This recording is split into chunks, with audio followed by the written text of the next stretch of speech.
No matter what corner of the world you live in, there are four basic needs of life. You need food, water, shelter, and money. Almost every transaction we make today involves money. Groceries, electricity, you name it. It's not free. Money is like a hammer. In the wrong hands, it can be very destructive.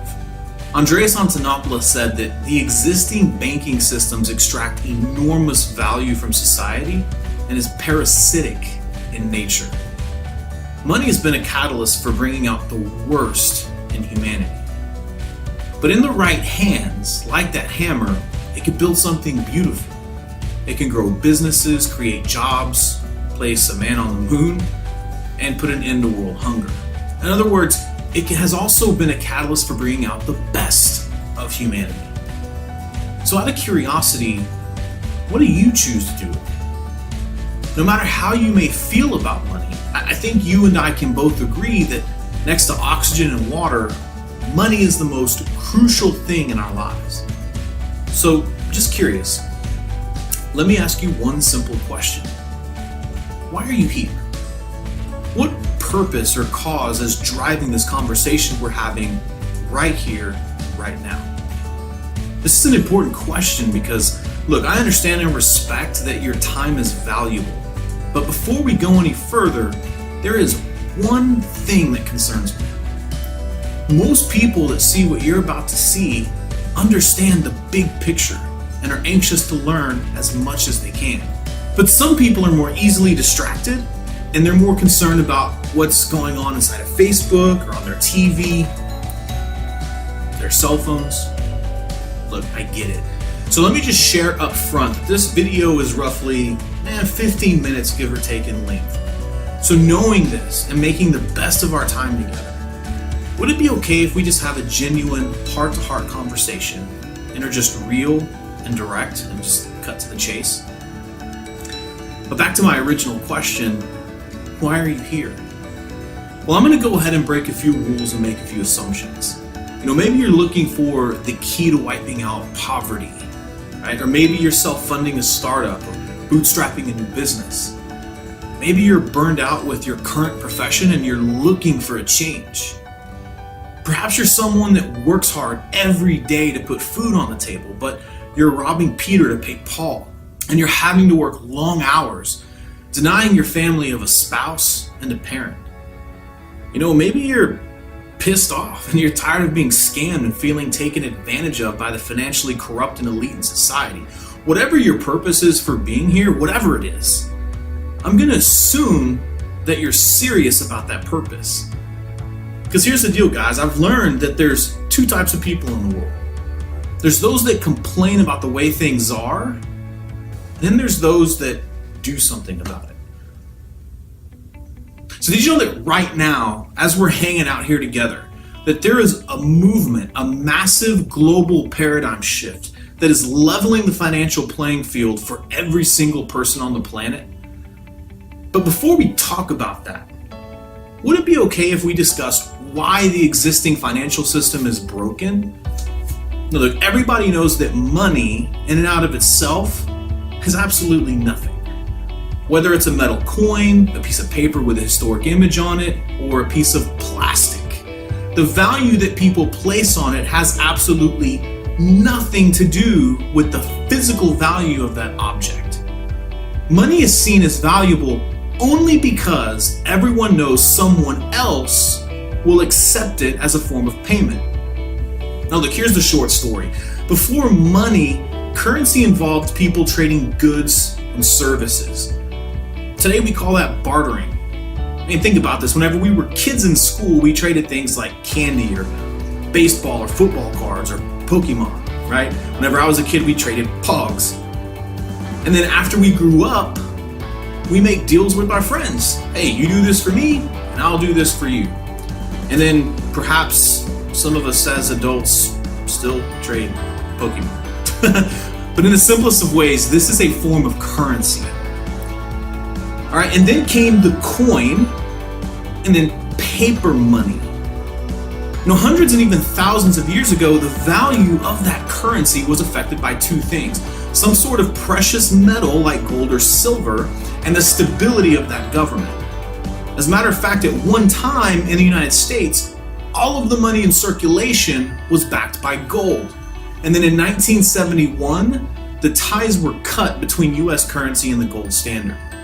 Maybe that comes as a surprise, maybe not. I can't tell you how many people I meet every day that still think gold backs the US dollar. Newsflash, it doesn't. Have you ever wondered why the cost of living continues to go up while it seems like our paychecks go down? The answer is inflation. With the US dollar no longer backed by gold, the Federal Reserve can print money at will with no gold to back it up and no real accountability. There's no transparency. As a matter of fact, today, it doesn't even need to print money at all because everything is kept in a digital ledger. Your money is nothing more than numbers on a screen.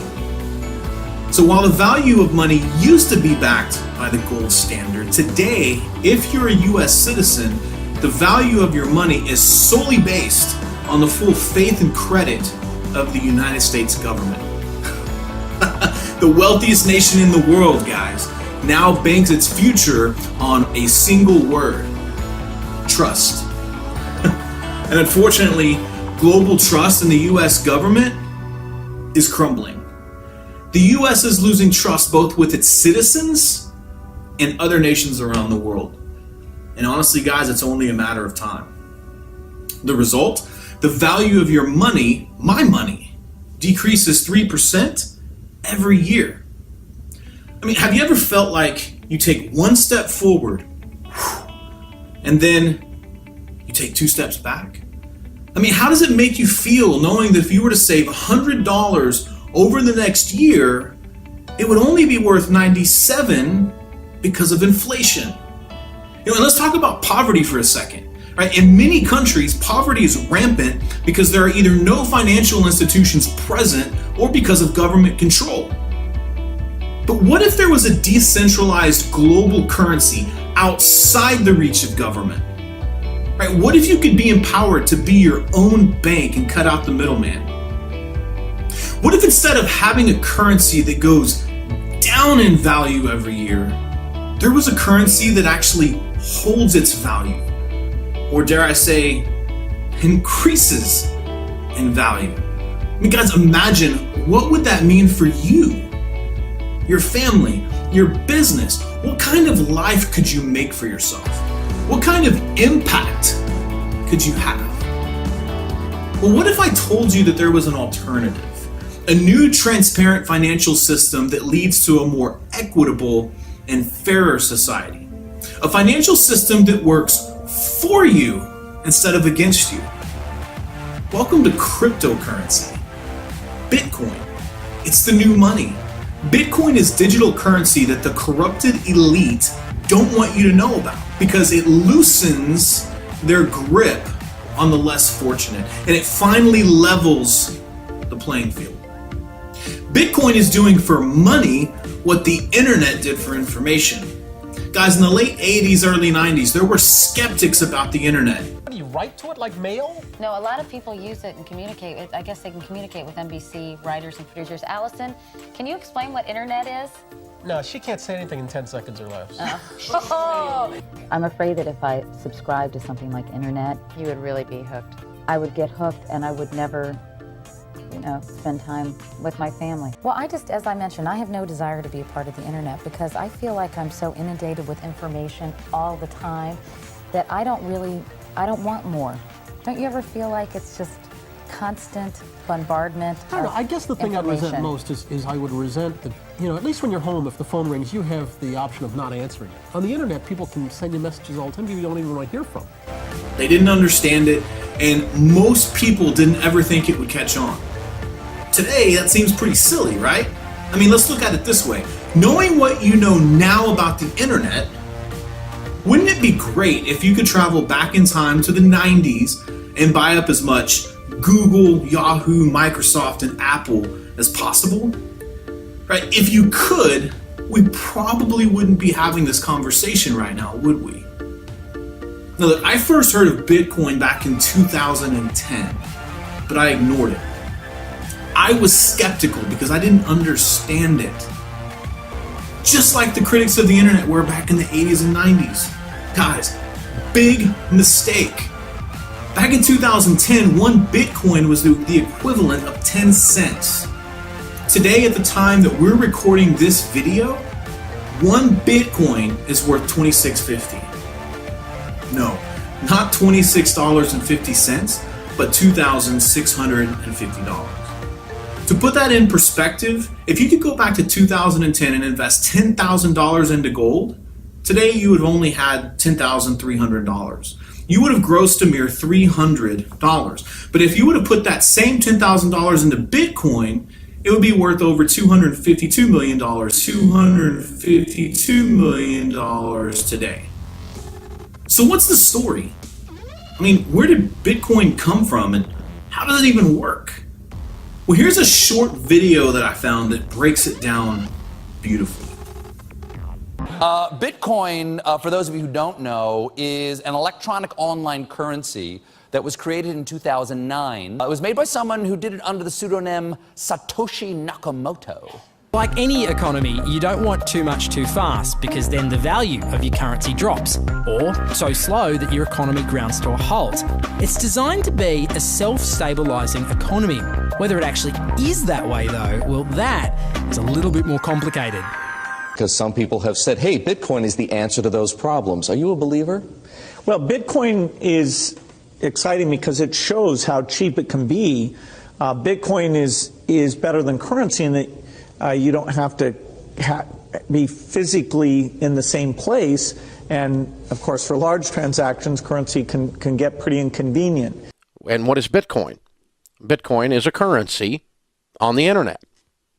I sent 100 euros worth of Bitcoin from here in Tokyo directly to you guys through this camera, through the network, through the TV, right into your home. If I had tried to do that, send you the money with a traditional bank, it would have taken several days and probably cost 30 euros. I just did it right now with Bitcoin instantly, basically for free, and didn't have to ask anybody for permission. I didn't need a bank, I didn't need a government, I didn't need anybody. I just needed myself and you and our smartphones to do it. That's the power of Bitcoin.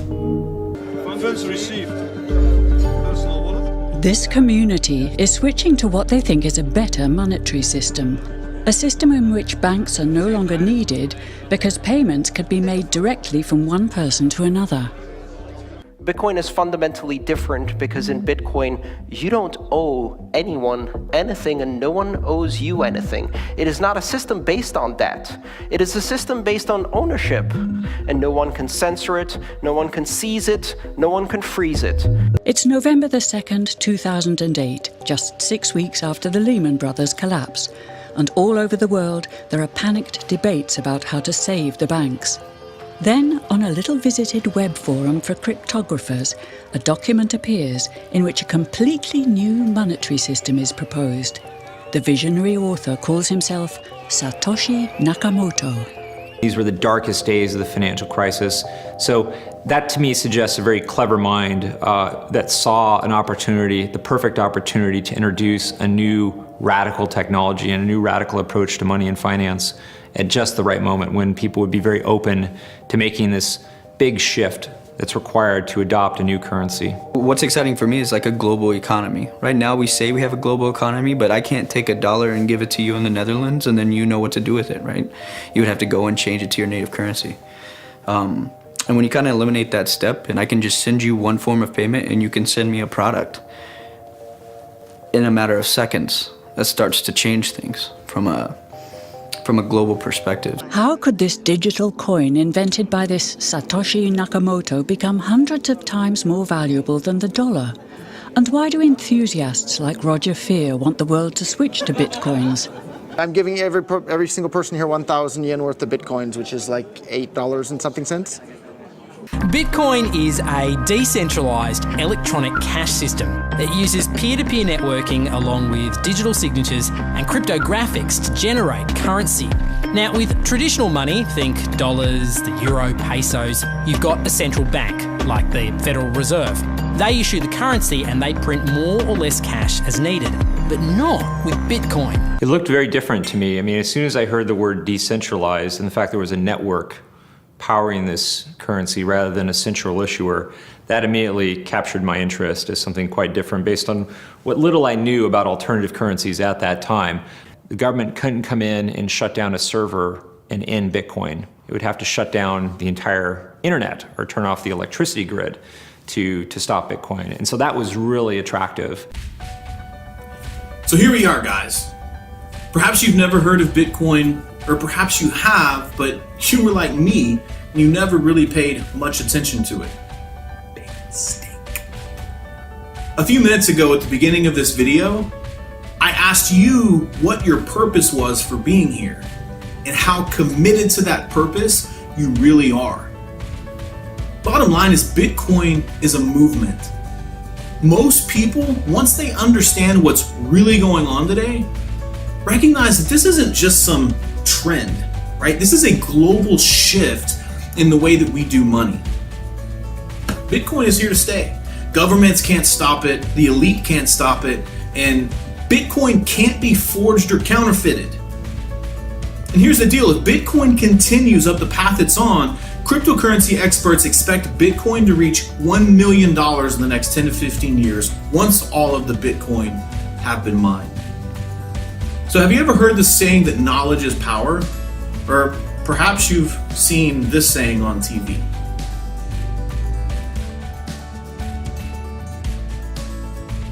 The more you know. It's a complete lie. You know, there's an old saying that says knowledge by itself will never change you. Only the application of that knowledge will change you. So now that you know, what are you going to do? Now, if you're like most people and you recognize the shift that's taking place, then the only question becomes, how many Bitcoin can I get and how quickly can I get it? Well, what if there was a way to not only get and start using Bitcoin, but also a way to multiply your Bitcoin? Well, on the next video, we're going to discuss a platform that will multiply your Bitcoin on complete autopilot.